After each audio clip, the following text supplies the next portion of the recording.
My son came home from college on May 1st, and for 14 weeks, my house has not been the same. It's been louder, messier, and considerably more expensive. There have been conversations at 11 at night that turned into conversations at 1 in the morning. The kind where you're too tired to keep your eyes open, but you don't want to be the one who says, I have to go to bed.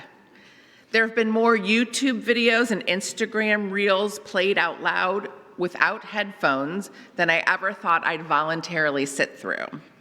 There have been food adventures, new recipes attempted, new restaurants visited, entire cabinets of spices discovered, and grocery bill that has, and I'm not exaggerating, nearly tripled. There's been a lot, I mean a lot of Astros baseball, in person and on TV. And there's been a level of household chaos and mess that would have made me crazy years ago, but that I have somehow mostly let go of. My buddy has been home, and it has been wonderful, and it has worn me out. And here's what I keep noticing this summer. I can't actually separate the two. The exhaustion and the joy aren't sitting next to each other, they're the same thing. The late nights that leave me wrecked the next morning are the late nights I will miss the most when he's gone. The grocery bill I wince at the register, the cost of the meals that we cook together, the mess in the kitchen is evidence that my son was standing in it and trying his hand at new skills. This week, we read Parshat Re'eh, and the Parsha opens with Moses standing before the ancient Israelites saying, Re'eh anochi noten lifnechem hayom bracha uklala. See, I set before you today blessing and curse. Bracha uklala, blessing and curse. It's tempting to hear this as two separate roads. A fork where you can go left towards blessing or right towards curse. And the whole spiritual task is just simply picking correctly. That's the reading most of us grew up with or have heard before. Obey, and you get the good stuff, the blessings. Stray, and you get the punishment, the curses. Two destinations, two clearly separate paths based solely on our actions and our choices.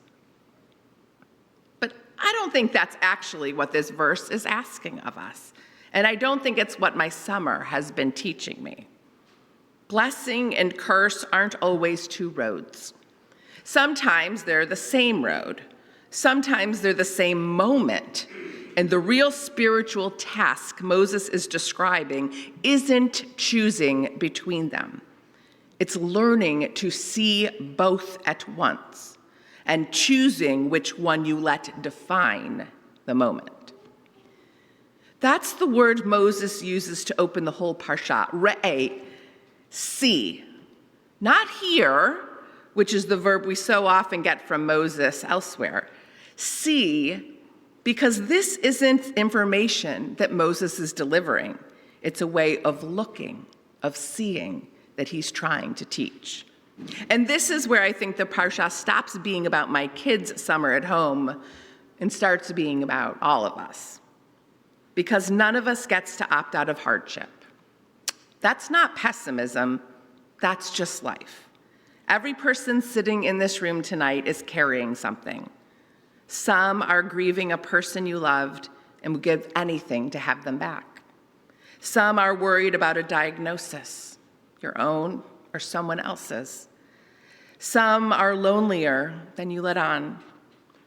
Some are watching your body or your memory do things you didn't sign up for. Some are worried about having enough money, time, or strength to do the things that we want and still need to do.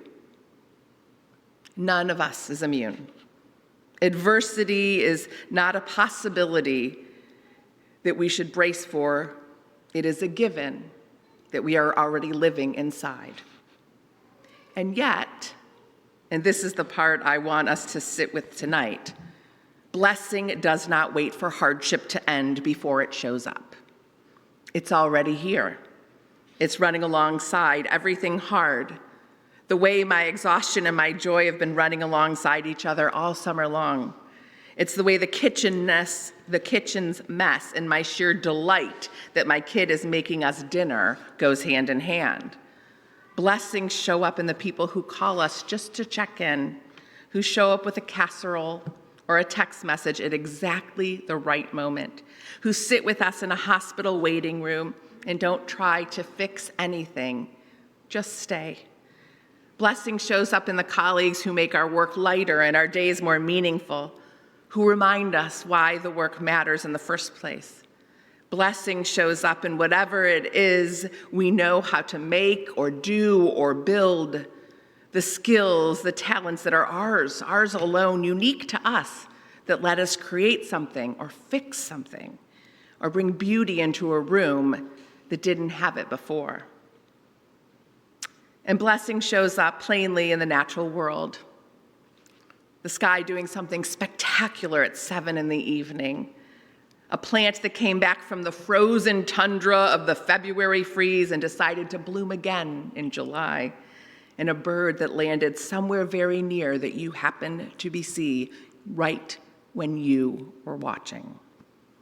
Bracha uklala, blessings and curses, set before us together on the same day in the same life, sometimes at the same moment. So here's what I'm going to request of this week. And it's not complicated, though. It's not easy either. Practice seeing. When something hard is sitting on your chest, look for what's sitting right beside you. It won't cancel the hardship out. I'm not asking you to pretend that curse isn't real, because Torah doesn't ask that of us either. Moses doesn't say, choose blessing and pretend curse doesn't exist. He says, see both, blessing and curse, and then let the blessing be real too. Look for the friend who shows up. Look for the colleague who makes the work lighter. Look for what you're able to create with your own 2 hands. Look at the sky. The Parsha says, Re'eh, see. That's the charge. Not to manufacture positivity, not to paper over what's genuinely hard, but to refuse to let the curse be the only thing you're capable of seeing. The blessing is there. I promise you, it's there. It's almost always there. And some weeks is as ordinary as a messy kitchen and a triple grocery bill and a kid who stayed up way too late talking to you just because he wanted to.